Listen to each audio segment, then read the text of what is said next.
So, in our gathering today, we talked about different ways that people can be brave. In our story today, we heard about some brave people who helped a friend in need. How might you be brave and compassionate in your community? Make up a story about your brave compassion. You can write down your story, you can write a play to perform it, or you can draw it like a comic strip. And I've included in your packet little comic strip boxes that you can draw in. Maybe in your story you stand up for a friend who is being bullied, or maybe you take a step back so someone smaller can have a turn, or maybe you go without something you always wanted so someone else can have something that they need. Imagine a story where compassion makes you brave like the people in the Bible story. Remember that stories have a beginning, a middle, and an end. Something difficult happens and then people find a way to overcome this difficulty. That's the most important part of making up a story. You can do it, and I hope you can bring that to our Zoom meeting at 2 and share it with us. If you can't make it, see if your parents will send me a picture or a video of it, because I'd love to see what you do. For our younger kids out there, or any kid for that matter, today we heard that story about Jesus and some brave people who helped their friend. Have you ever felt brave? Maybe you stood up for a friend being teased, or had to try something new, like learning to ride a bike. Being brave is choosing to do what you know is right, even if it might be uncomfortable or scary.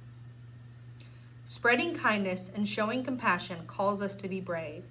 Think about someone you know who might need a spark of happiness in their lives because they are going through a hard time. We could send a snail mail, which is just a regular letter through the post office, to a neighbor or a family member, a friend, or anybody like that. So I've included an envelope in your package, and it'll have a stamp on there, and then you can mail that off to anyone. And there's some cards, and you can create a card. I've also included these little handprints that you can draw on there to kind of like draw a hug that you would want to give to somebody.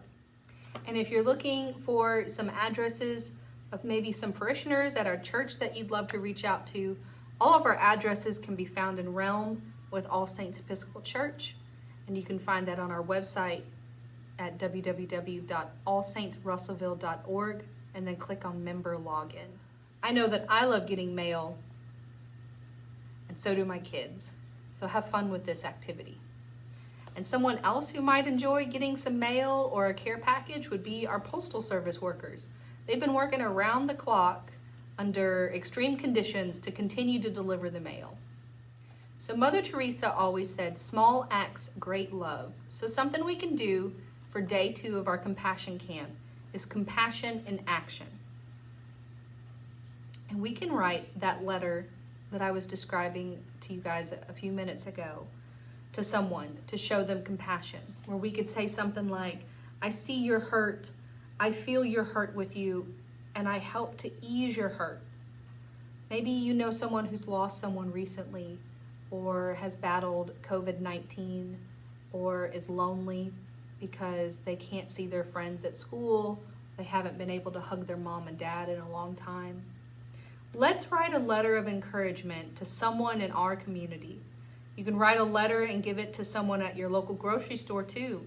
All these essential workers that have been working around the clock at our grocery stores, at our hospitals, at our nursing homes. I mean, that's just a few that I can think of off the top of my head, but there's so many more. So when I mention about essential workers, like grocery store workers are considered essential and are working especially hard to make sure people can safely shop for food for their families. Healthcare workers put their lives on the line each day to care for those who are sick and need medical assistance. People in prison feel even more trapped because they can't go anywhere to escape COVID-19. Older adults are more at risk of getting sick, but in order to maintain their health, they have to be isolated from family and friends. Some of our elected officials are working to make our community safe, but they still need encouragement to work on making things better for essential workers, the incarcerated, the elderly, and others. Who else could we write to?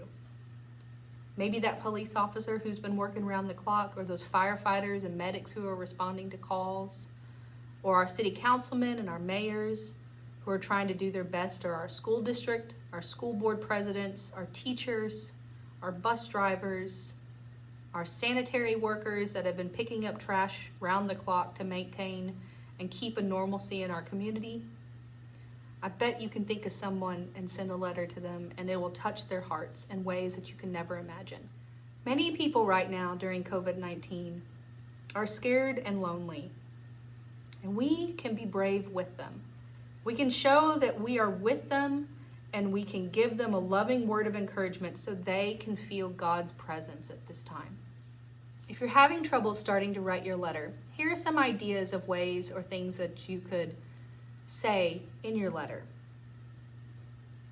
You might write, I wonder if you're scared of getting sick. I'm praying for God to protect you. I wonder if you're feeling lonely. I'm praying for God to surround you with love. I wonder if you're tired. I'm praying for God to give you strength and energy. I wonder if you're anxious. I'm praying for God's peace to you. I wonder if you're worried about the future. I'm praying for God to give you hope. I wonder if you're sad. I'm praying for God's grace for you. So also included in your packet is like a fun little template of a card that you can color at home, or you can design any card that you want. You might even create a care package to leave for people at like nursing homes or hospitals or any of those places I just listed. Maybe you want to hand out bottled water to people. Maybe you want to leave something for that postman, a little special note or anything like that.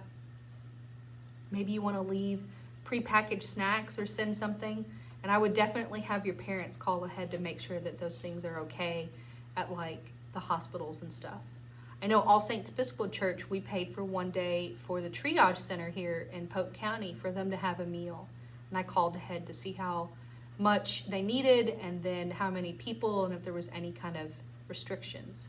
So all those small acts of kindness, being brave at times like this, and showing compassion for those who are hurting or scared or lonely is very brave.